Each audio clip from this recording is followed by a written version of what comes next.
BJP BRS నాయకుల వైఖరి పట్ల కాంగ్రెస్ మండిపడింది. కొడంగల్ రైతులతో సీఎం రేవంత్ రెడ్డి మాట్లాడలేదని, కేటీఆర్ అనడంలో అర్థం లేదని పీసీసీ ప్రధాన కార్యదర్శి చరణ్ కౌశిక్ యాదవ్, పీసీసీ అధికార ప్రతినిధులు లింగం యాదవ్, శ్రీనివాస్ రెడ్డి ఆరోపించారు. ఇప్పటి వరకు 30 సార్లు రేవంత్ రెడ్డి మాట్లాడారని, లగచర్లలో ఇండస్ట్రియల్ పార్క్ ఏర్పాటు చేస్తున్నారని, భూమి కోల్పోయిన వాళ్లకు చట్ట ప్రకారం పరిహారం ఇస్తున్నట్టు పేర్కొన్నారు. కేంద్ర మంత్రి కిషన్ రెడ్డి మూసీలో ఒక్కరోజు నిద్రపోవడం కాదని, ఆనేళ్లతో స్నానం కూడా చేయాలని అన్నారు.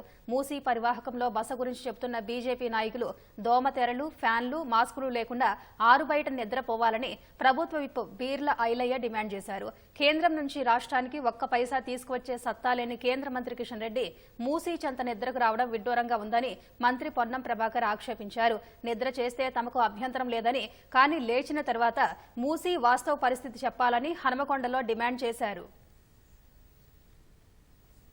తెలంగాణ రాష్ట్ర బీజేపీ అధ్యక్షుడిగా నియమింపబడ్డటువంటి కిషన్ రెడ్డి గారు ఆనాడు ఒక బలహీన వర్గాల అధ్యక్షుడు బండి సంజయ్ని తొలగించి కిషన్ రెడ్డి గారిని కేసీఆర్ గారి సూచన మేరకే బీజేపీ అధ్యక్షుడు నియమించారు. ఈ రోజు కూడా మరి కేసీఆర్ గారి సూచన మేరకు కిషన్ రెడ్డి గారు మూసి నిద్రకెళ్తా ఉంటున్నారు. ముందు మీ బీజేపీ మొద్దు నిద్రను వదలండి. తెలంగాణ ప్రయోజనాలకు సంబంధించి కేంద్ర బడ్జెట్ లో రూపాయి ఇయ్యకపోతే చలనం లేదు. గతంలో కేంద్ర మంత్రిగా టూరిజం శాఖకుండి ₹1 తీసుకొచ్చి ఇచ్చే శక్తి మొద్దు నిద్ర వదలేదు లేదు. ఇవాళ నిద్ర కూతురట. Right, welcome.